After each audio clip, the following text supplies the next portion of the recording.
Hello, I'm Dr. Shannon Reece, and on today's episode of Spotlight on Success, I am starting a brand new series that I'm really excited about sharing with you. And I am going to be addressing some of the biggest business challenges that women business owners have been sending in to me looking for solutions. And today we are starting off with a challenge from Michelle Morton, who writes, "I am a mompreneur. My biggest challenge is I have so many ideas and don't always know where to start. I research on the internet, but it can get overwhelming as I am trying to do as much as I can on my own without having to pay someone to do it. I am very organized and I know how to map out and make a plan, but I am just not sure where to start when you know where you want to end." If, like Michelle, you've had moments where you just completely felt bogged down by your ideas, you had a lot of things going on in your mind, a lot of probably really great ideas to consider, and were just unclear about which one to go after first, I want you to stay tuned for today's episode where I'm going to share a 3-step filter system that you can use to really kind of whittle down those choices and get on to the business of moving your business forward. And that's what you have to look forward to on today's episode of Spotlight on Success.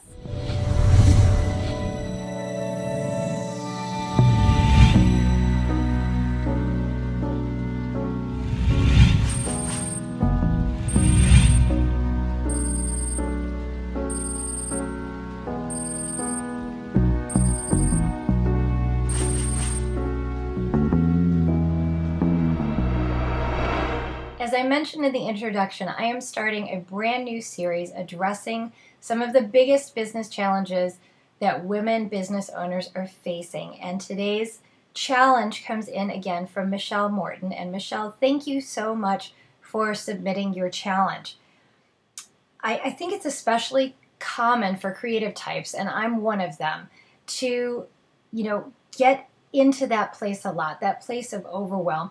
And I'm never at a loss for a great idea. I'm just not. They pop up all the time, but it's what do you do with them that makes the difference. I need to determine whether or not this is just another shiny object or if this is something that I really need to sink my teeth into deeper and possibly shift some stuff around to actually put this in place and move it ahead. But the point is to actually have a system that you run your ideas through so that you can filter out the ideas that are good versus the ideas that are spectacular, and also determine, do I need to do this right now or not? So let's go through this 3-step process. Michelle, I wanted to tell you that the advantage is that you already know where you want to go, and that is a huge part of the puzzle. So the fact that you already know where you want to go is great, and now it's just a matter of processing through all of those ideas so that you know that you are moving forward in the most direct, efficient, and swiftest way possible to keep growing your business. So step number 1, does this idea align with your highest priorities? And if you've watched any of these videos or you have read any of my blog posts, I tend to talk about the importance of really understanding what your highest priorities are to create and sustain a successful business. You've got to know what they are. And so start there, because that's what will allow you to be successful in business and in life. So if you don't know what those 5 highest priorities are, take the time to figure them out. What are those non-negotiables, those things that you have to have in your business and life in order to have what you've always dreamed of having? And the hint that I always like to give is that you better be number 1 on that priorities list for many important reasons. Once you've got those down on paper, then post them everywhere. So it's a constant reminder to you every time you have a new idea pop up, there's the reminder. Have it on your computer. Does this fit into and align with my highest priorities? If not, then, it's probably out of the running at that point. The second filter is, will this provide a direct return on investment that I can measure and track? Sometimes you just need to put some skin on your ideas. And they might seem great from the inception, but will they really have the substance to deliver? And that's what you have to determine, asking yourself that question, the second filter. And a great way to figure this out is by starting by doing a simple mind map. And I've always loved the concept of mind maps, and I have to be honest and say that I've actually only in the last couple of months started using them myself in my business. And I have to tell you how refreshing it is to offload my ideas and clear my mind by putting it down on paper, putting it down on a mind map, and then I can go back to it from a completely different perspective and really look at it from a different angle with a different set of eyes, a fresh mind, having gotten all the noise out of my head. So I highly recommend mind mapping. And you begin with that core idea, and from there you branch out, brainstorming the who, the what, the where, the when, and the how. So let me give you some examples of questions that you can ask yourself with regard to, creating those branches. Who will do the work? If you're a solo entrepreneur, then more than likely the responsibility is going to fall on your shoulders. If you've got somebody else that you can hand this off to, whether a virtual assistant or an intern, even better.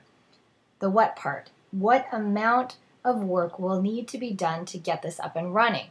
Do you have the systems in place to roll this out? Do you have the resources at your disposal to help you figure out what you need to know that you don't already know? But asking questions along those lines of the what. The next is, where can you recruit help, expertise, support to help you make this idea into a reality? Is this something that you can do now? The when. When can I reasonably expect to get this done? Looking at your schedule, looking at your calendar and your current workload, when can you reasonably expect to have this done? And lastly, how will I fund this idea? Do you need to invest money in it to get it off the ground? First and foremost. And then second part of that is, how much can I expect in return financially from my investment? Whether it's just an investment of time and energy, what are you going to get in return? What's the bottom line number, so that you know that from a revenue standpoint, this is moving your business forward? The third filter is asking yourself, is this something I can and should do now? So your idea may have made it through filter 1 and number 2, but then you have to determine, is this something that makes sense for me to do right now? Or is this something that maybe I want to put off for a couple of months? This is what you have to decide. Make sure that with this final filter that you're not going to sacrifice yourself or any of your other highest priorities by trying to squeeze this in. So examine your calendar and determine if now is the time to start or not. You might be able to shift some things around to get it in now. You might have some natural openings to do the work, to roll it out, or you may need to put this off, get over some current projects that you're working on, and plan to start it at a date a little bit further down the road. It's really great to be a dreamer and to express your brilliance by birthing new ideas all the time. I love doing that myself. But before you jump into action, take some time to really determine whether or not, this is just a good idea, or if this is a fantastic idea that's really going to move your business forward. When you've got ideas and you're trying to determine where to start, make sure that you take it through this 3-step filtration process so that you know that you are making a smart decision to move your business ahead. If you found this tip helpful today, I would absolutely love it if you would take a moment to share it with your peeps. You have a lot of choices, I know. You can tweet it out, you can pin it, you can share it on Facebook, or you can give me a Google Plus shout out. And if you want to stay on top of my latest episodes on Spotlight on Success, I invite you to subscribe to my YouTube channel. I would love to have you in my tribe. It'd be great to have you here, so please come on board. And if you have a big business challenge that you would like me to address on a future episode of Spotlight on Success, please contact me at drshannonreece.com. I would love to hear from you. Until next time, I challenge you to keep shining brightly.